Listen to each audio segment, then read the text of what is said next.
اللہ تبارک و تعالی نے اس کو اسلام کو دین ابراہیمی فرمایا کہ یہ دین ابراہیمی ہے، اور اللہ تعالیٰ نے اس کو مسلمانوں کے لیے پسند فرما لیا۔ تو اب اسی لیے اسی دین پر رسول خدا صلی اللہ علیہ وسلم مبعوث کیے گئے۔ اب اس سے پہلے بھی جتنے بھی انبیاء بنی اسرائیل کے آئے وہ گویا دین اسلام ہی لائے اور دین اسلام پر ہی تھے، مگر وہ سب جزئی طور پر تھے۔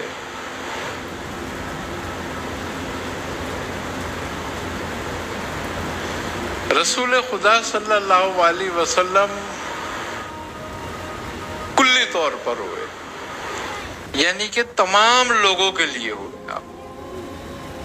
اس زمانے میں انبیاء جو تھے مخصوص علاقوں کے لیے ہوا کرتے تھے، مخصوص قوموں کے لیے ہوا کرتے تھے، مگر آپ سرکار عالم صلی اللہ علیہ وسلم مکمل لوگوں کے لیے ہوئے، کل لوگوں کے لیے آپ رسول مبعوث ہوئے۔ اب خوبی کی بات یہ ہے کہ دونوں بنی اسماعیل اور بنی اسرائیل دونوں ہی حضرت آدم علیہ السلام، حضرت ابراہیم علیہ السلام کی اولادوں میں سے ہیں۔ تو تکمیل یہاں ہو رہی ہے اور ابتدا وہاں ہو رہی ہے دونوں کی۔ تو اسی لیے جتنے بھی بنی اسرائیل کے آئے یا حضرت اسماعیل کے بعد بنی اسماعیل میں سرور عالم صلی اللہ علیہ وسلم آئے، تو ان کے اسی دین پر آئے اور اسی کی پیروی کرنی ہے۔ تو اس لیے وہ پیروی ابراہیمی کہلائے گی، اتباع ابراہیمی کہلائے گی وہ۔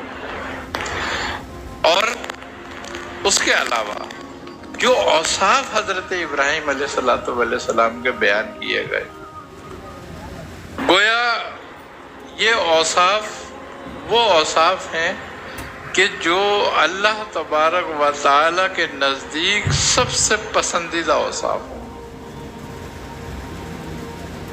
یعنی کہ ایک بندے میں جو اللہ کا محبوب ترین بندہ ہونا جو چاہتا ہے یا بننا چاہتا ہے، محبوب بننا چاہتا ہے، اللہ نے یہ اوصاف بیان کیے ہیں کہ یہ نمونہ ہے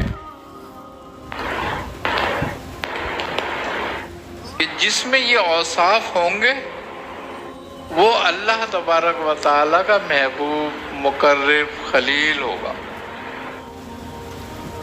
اب گویا اللہ تبارک و تعالیٰ بندے سے کیا چاہتا ہے؟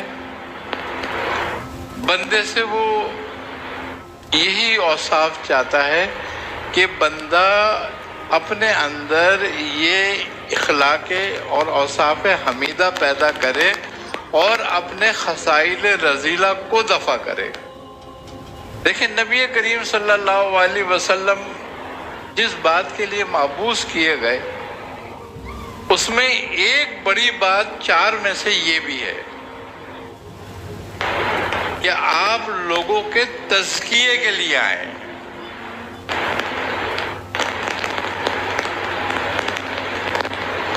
تو یہ ہے کہ آپ ہماری آیتیں لوگوں کو پڑھ کر سنائیں اور انہیں دین کی دعوت دیں، اسلام کی، اور جب وہ دعوت کو قبول کریں تو ان کا تزکیہ کریں۔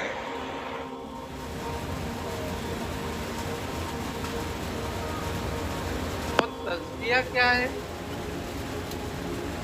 تزکیہ یہی اوصاف ہیں جو حضرت ابراہیم علیہ السلام کے لیے اللہ تعالیٰ نے بیان کیے۔ کیوں؟ کہ یہ اوصاف حمیدہ ہیں۔ اب یہ اوصاف کب پیدا ہوتے ہیں؟ مقدس کہ جب ہم اپنے خسائل رذیلہ کو دفع کرتے تھے. دیکھو ایک واقعہ حضرت ابراہیم علیہ السلام کا جو ہے وہ صوفیہ کے نزدیک بڑی اہمیت کا حامل ہے کہ جب حضرت ابراہیم نے فرمایا کہ اے میرے رب تو دکھا کیسے مردوں کو زندہ کرے گا.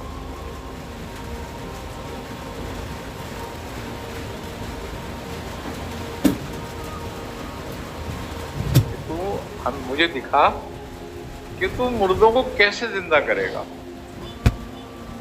اب یہ کوئی عام آدمی نہیں بول رہا،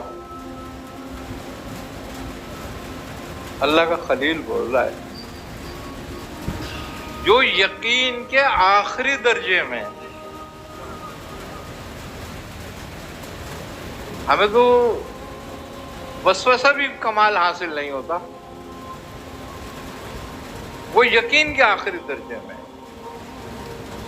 اور وہ پوچھ رہے ہیں اللہ تبارک و تعالیٰ سے، عرض کر رہے ہیں کہ بار الہ تو مردوں کو کیسے زندہ کرے گا. تو اللہ تبارک و تعالیٰ ان سے پوچھتا ہے کہ ابراہیم کیا تمہیں ہماری بات پہ اطمینان نہیں ہے؟ کہا اے میرے رب مجھے اطمینان بھی ہے، یقین بھی، مگر میں اپنے یقین کو اور کمال تک لے جانا چاہتا ہوں.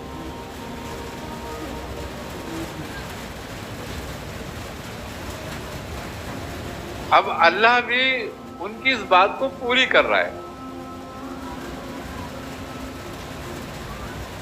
کہتا ہے کہ اچھا آپ 4 پرندے پال لو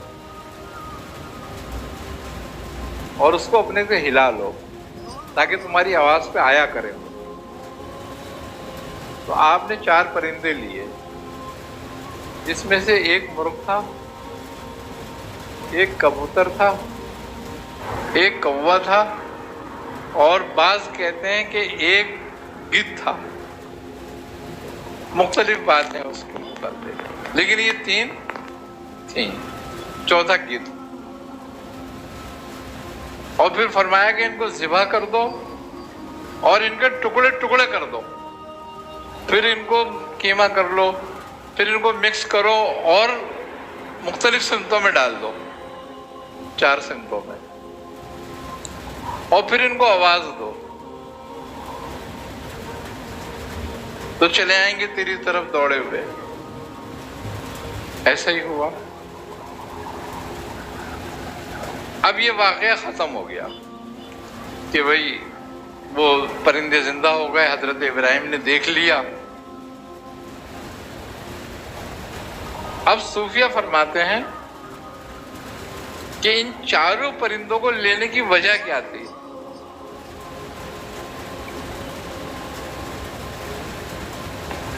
یہی 4 پرندے. تو اس میں سے ایک پرندہ جس کو مرغا کہتے ہیں وہ سمبل ہے شہوت کا،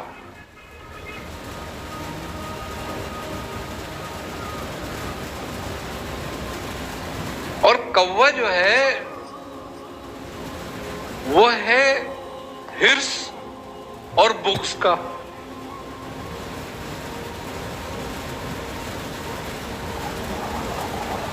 اور کبوتر میں پایا جاتا ہے تکبر.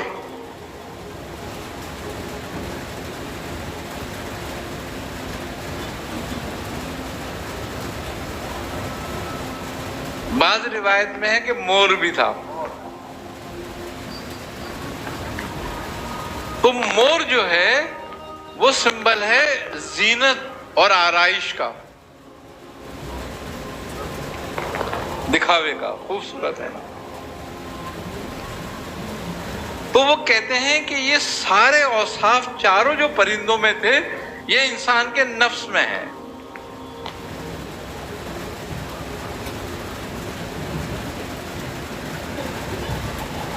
اگر ان 4 کو ذبح نہ کیا جائے پرندوں کو تو اوصاف حمیدہ نہیں ہوتے پیدا.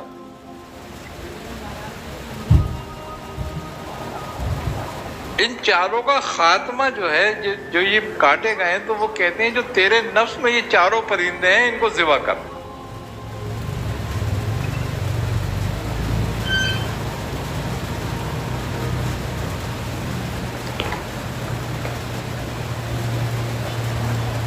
اب اگر ان چاروں کو ذبح کرتا ہے تو اپنے نفس میں، تو تیرے اندر یہ اوصاف پیدا ہو جائیں گے۔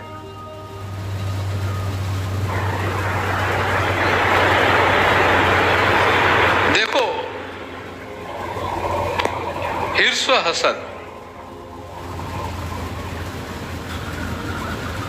یہ صرف ہم حسد کو لیں اگر، تو حسد مکمل خصائل رذیلہ کی جڑ ہے۔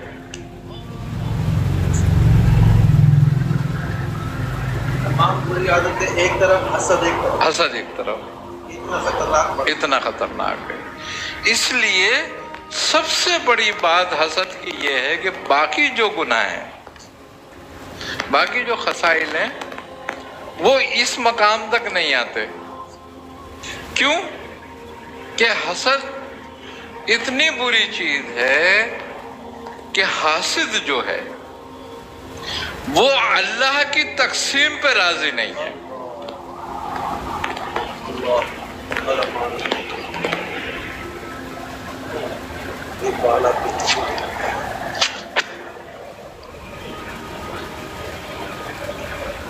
یہ اس کا کمال ہے کہ وہ اللہ کی تقسیم پہ راضی نہیں ہے۔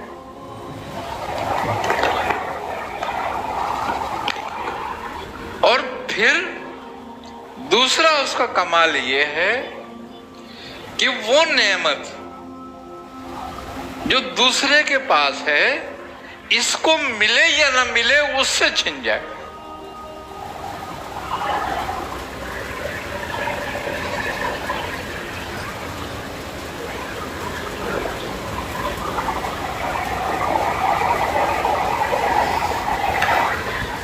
اب حاسد اس نعمت کے ختم کرنے کے لیے، اس سے اس نعمت کو ضائع کرانے کے لیے، اس کی نعمت کو تلف کرنے کے لیے وہ سارے جھگڑے آزماتا ہے۔ سب سے پہلی بات یہ ہے کہ اس حاسد کے دل میں اس کی طرف سے بغض پیدا ہو جاتا ہے۔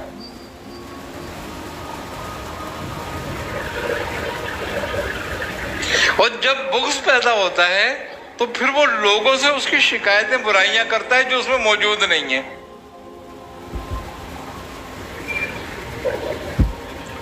تہمتیں لگاتا ہے اس پہ، اور پھر تہمتیں لگاتا ہے، اس کے بعد اس کی غیبت بھی کرتا ہے ساتھ میں۔ تو ایک حسد نے بغض بھی پیدا کر دیا، تہمت بھی پیدا کر دی، اور غیبت بھی پیدا کر دی۔ اب یہ تو تین اوصاف اس کے دل میں پہنچ گئے۔ اب اللہ کی تقسیم پہ راضی بھی نہیں۔ چوتھی بات یہ کہ وہ اللہ کی تقسیم پہ راضی نہیں ہے۔ پانچویں بات یہ ہے کہ وہ اس کے لیے بھی شرارتیں کرے گا۔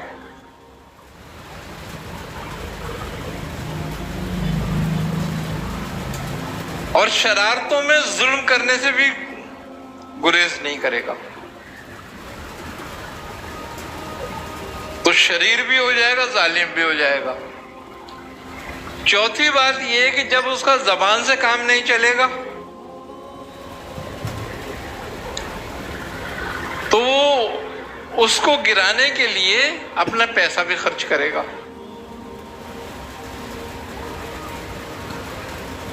جب اس سے بھی کام نہیں چلے گا تو گویا جادوگر کو تلاش کرے گا، جادو ٹونے کرائے گا۔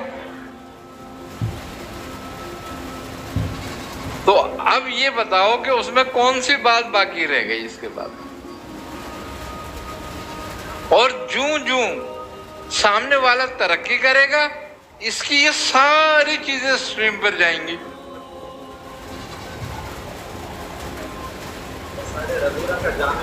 خصائل رذیلہ کا جامع ہو گیا، مان بھی جانے کا خطرہ ہوتا ہے۔ چلا گیا نا، جب اللہ کی تقسیم سے راضی نہیں رہا۔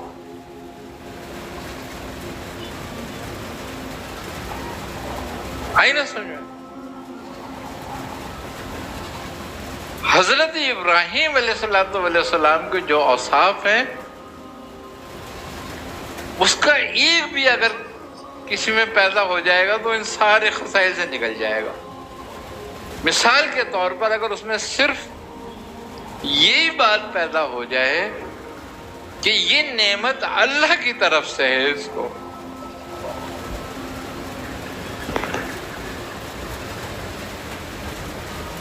اور اللہ جسے چاہے نعمتیں عطا کرتا ہے، تو اسے ایمان بھی پختہ ہوا اور اللہ پہ توکل بھی ہو گیا.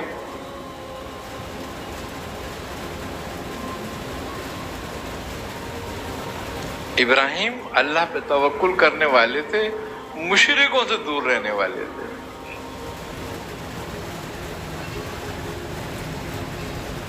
اور بڑی تواضع کرنے والے تھے.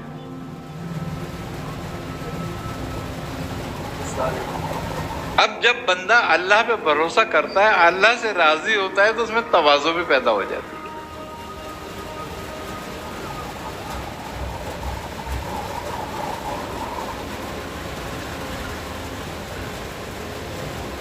اسی لیے قرآن کریم فرماتا ہے کہ قد افلح من تزکا،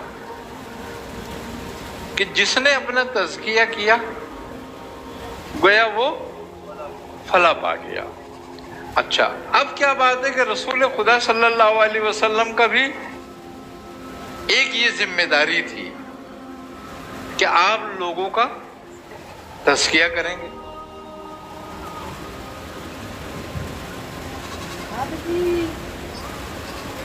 کیا آپ لوگوں کا تزکیہ کریں گے.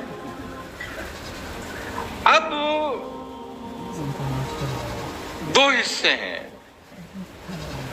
اخلاق کے. عبادت تو بعد میں آتی ہے. اخلاق کے دو حصے ہیں، ایک اخلاق ظاہری اور ایک اخلاق باطنی. اخلاق ظاہری پر ہر آدمی ہے.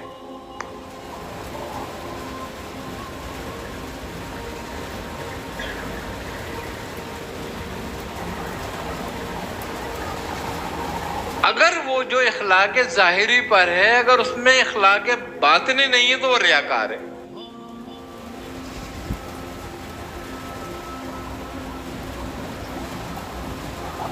فریب دینے والا ہے.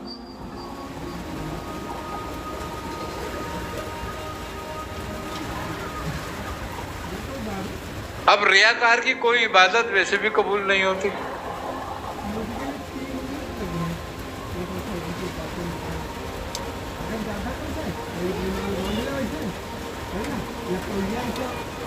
ہمارا اخلاق کب پتہ چلتا ہے؟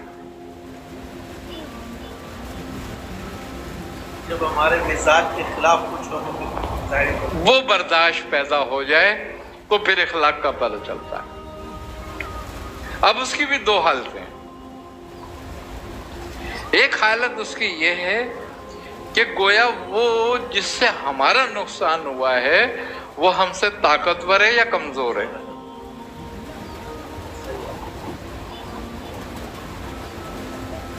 اگرچہ طاقتور ہے تو آٹومیٹک ہمارا اخلاق صحیح ہو جائے گا، سیدھا ہو جائے گا.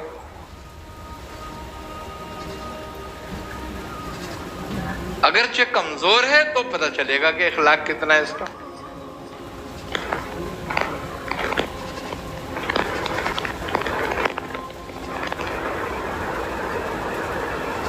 کیوں؟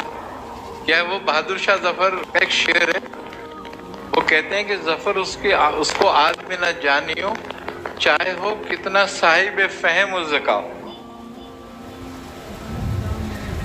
جسے عیش میں یاد خدا نہ رہی اور جسے تیش میں خوف خدا نہ رہا. اخلاق کا باطن جو ہے، باطنی اخلاق جو ہے وہ تیش میں پتہ چلتا ہے.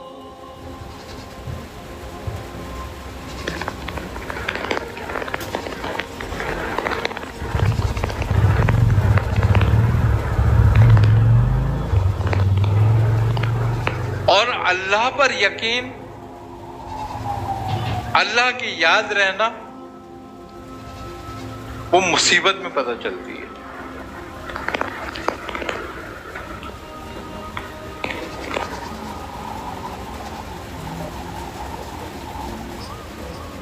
عیش میں تو سارے شکر کرتے ہیں، جب پتہ چلتی ہے۔ اور انبیاء میں رسول خدا صلی اللہ علیہ وسلم کو چھوڑ کر سب سے زیادہ آزمائشیں حضرت ابراہیم علیہ السلام پر آئی۔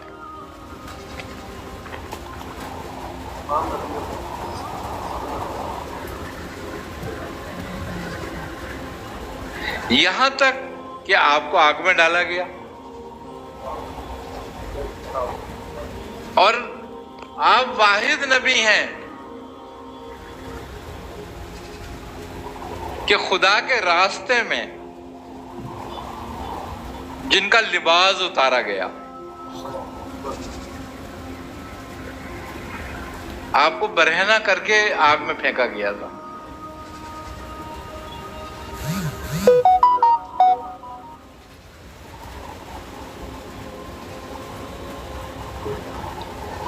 اور ایک حدیث بھی ہے نبی کریم صلی اللہ علیہ وسلم کی کہ یوم بعثت پر سب سے پہلے لباس ابراہیم علیہ السلام کو پہنایا جائے گا،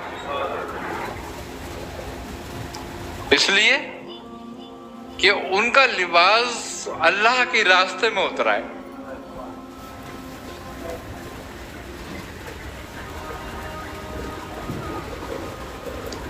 تو اللہ تعالیٰ کی محبت اور اس کی یاد کی آزمائش مصیبت میں ہوتی ہے،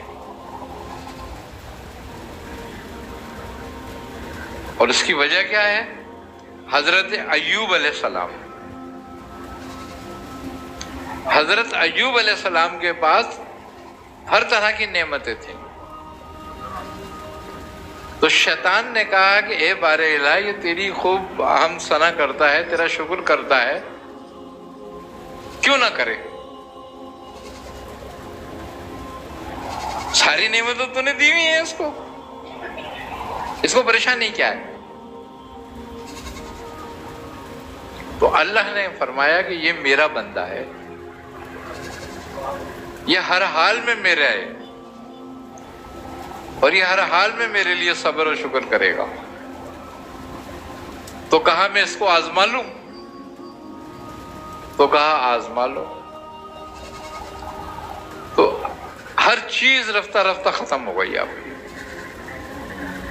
اور ایک دن ایسا ہوا کہ ایک سانپ نے آپ کے کاٹ کھایا،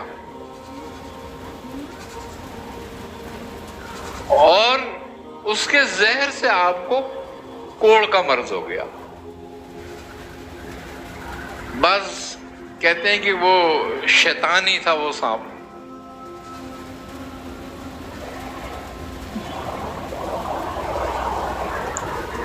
آپ نے کس درجہ صبر کیا کہ صبر ایوب مشہور ہے۔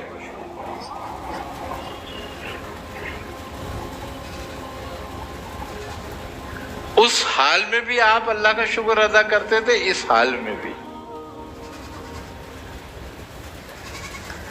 تو اللہ کی محبت کی آزمائش مصیبت میں ہوتی ہے۔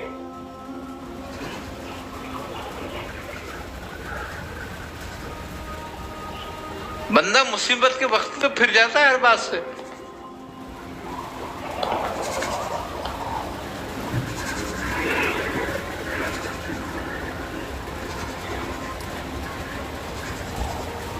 کون قائم رہتا ہے؟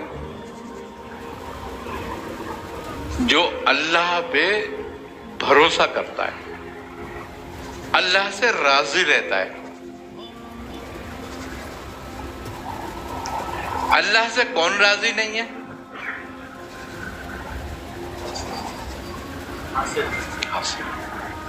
یہ زمانہ جو آپ فرما رہے ہیں، یہ مرض تو بہت زیادہ پھیلتا جا رہا ہے کہ تقسیم پر بھی راضی نہیں ہے، اور تھوڑے سے مصائب و علام آتے ہیں تو لوگ پریشان ہوتے ہیں، ایمان بھی متزلزل لوگوں کے ہو رہے ہیں. تو اس کی وجہ کیا اور اس کا حل کیا آج کے دور میں، تاکہ لوگوں کو پتہ چلے کہ کیسے زندگی ایک مسلمان کی گزرتی ہے؟ بات یہ ہے کہ ہم لوگ جس معاشرے میں رہ رہے ہیں، یہ معاشرہ پہلی بات یہ کہ بناوٹی ہے.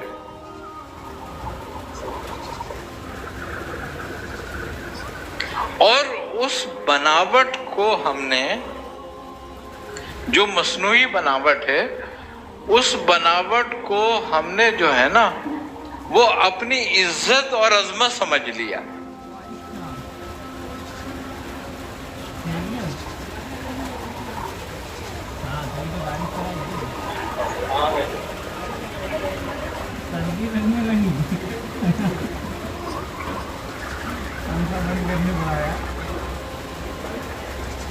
اور ہمارا سارا بھروسہ جو ہے، سارا یقین جو ہے وہ اسباب پہ چلا گیا ہے. اب اسباب کی یقین اور اپنی تدبیر کے بھروسے پر ہمارا بھروسہ مسبب سے اٹھ گیا.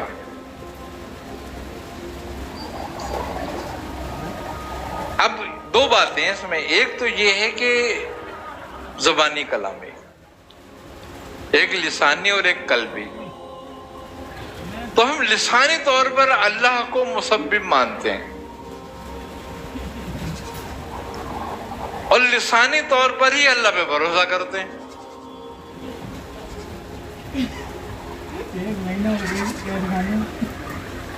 جبکہ اصل بھروسہ ہمیں اپنی تدبیر پر ہے. عمل ہمارا مختلف ہے. عمل ہمارا مختلف ہے. آئی نہ سمجھ میں بات؟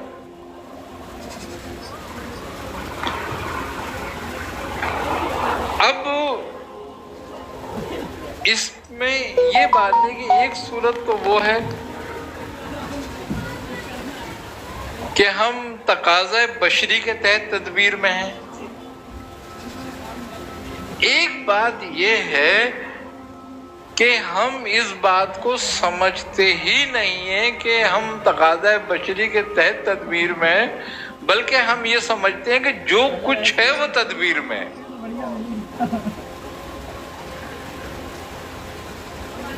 اب جو کچھ ہمارا سب کچھ اگر تدبیر میں ہے، تو جب ہماری تدبیر ناکام ہوتی ہے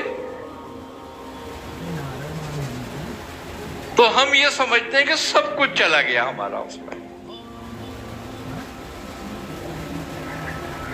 جبکہ گیا کچھ بھی نہیں.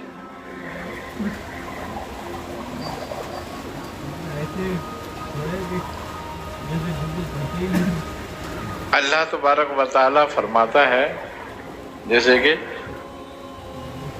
جس نے اپنا تزکیہ کیا گویا وہ فلاح پا گیا، اور اس نے اپنے رب کا ذکر میں لگا اور نماز پڑھی آخرہ، اور تم نے دنیا کو آخرت میں مقدم کر لیا ہے اور تم اس پہ لگ گئے ہو، جبکہ آخرت بہتر ہے دنیا سے.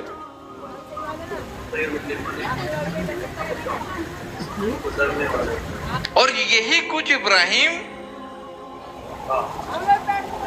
سیف ابراہیم میں اور سیف موسیٰ میں ہے. یعنی کہ یہی ترتیب ہم نے ان کو بھی بتائی تھی، ابراہیم کو بھی اور موسیٰ کو بھی. تو اللہ نے کیا بتایا تھا کہ بہتر ہے آخرت دنیا سے.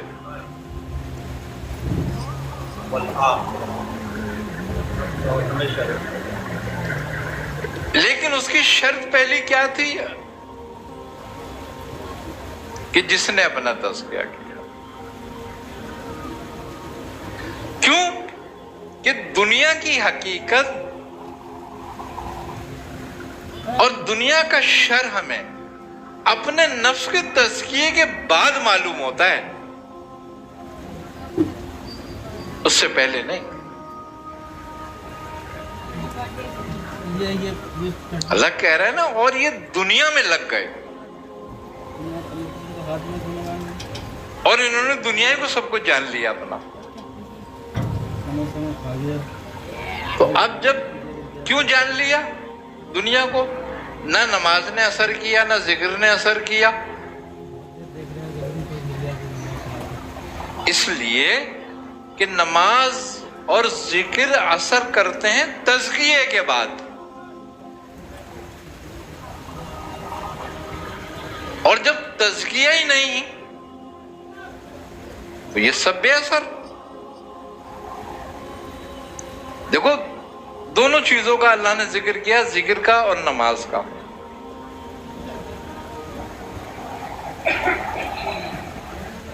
وہ ذکر رب ہی فصلہ،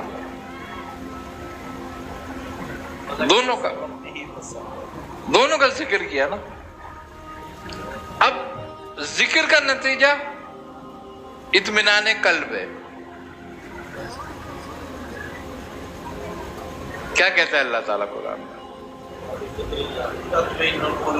تطمئن القلوب، کہ دلوں کا اطمینان ہے. اگر دل اطمینان میں آ گیا تو سارے جھگڑا ختم.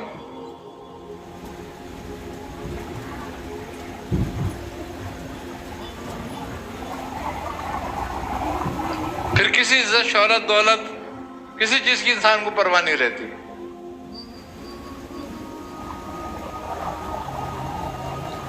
اس کا نتیجہ نہیں نکلا ذکر کرنے کا. نماز روکتی ہے بے حیائی اور برے کاموں سے، تو نہ نماز کا اثر ہوا، نہ نماز نے روکا برے کاموں سے اور بے حیائی سے، اور نہ ذکر نے اطمینان دیا. اگر ذکر اطمینان دے دیتا ہمیں تو ہم تفرقے میں کیوں پڑتے؟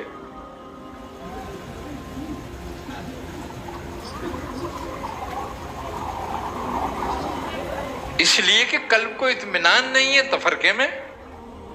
ذکر کرنے کے بعد بھی سوچتے ہیں کہ اس ذکر کا فائدہ کیا ہوا.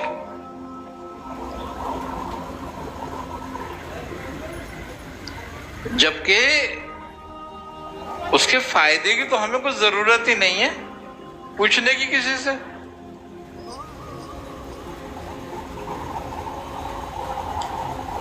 بھئی پانی پیے گا آدمی، پیاس بجھ جائے گی، تو اب کیوں پوچھے گا کسی سے کہ یہ پانی پیوں تو پیاس بجھ جائے گی؟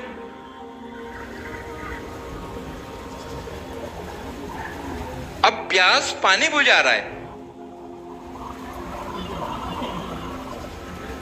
اصل میں پیاس بجھا رہی ہے اس پانی کی نمی.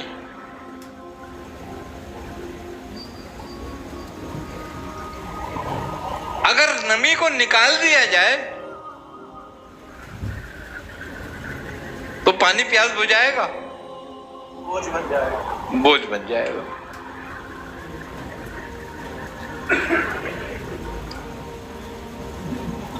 تو ذکر کا اصل تزکیہ ہے.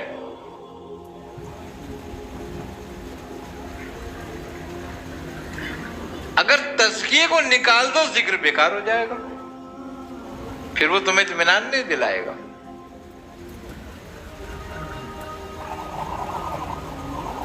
نماز پھر روکے گی نہیں.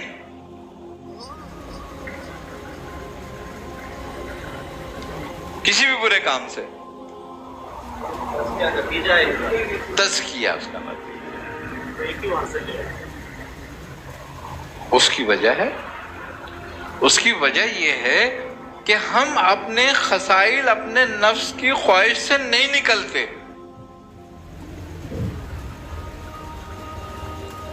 ایک کشتی میں سوار ہو سکتے ہو نا. اب تم اگر دونوں کشتیوں میں پیر رکھو کہ نفس کی پیروی بھی، خواہش بھی پوری ہوتی رہے اور رب کی پیروی بھی ہوتی رہے، احکام کی پابندی بھی ہو جائے، کیسے ہو جائے گا؟ ایسے ہی ہوگا جیسے اب ہو رہا ہے آج، کہ بظاہر تو بڑی پابند ہے اور اندر سے گلاس خالی ہیں.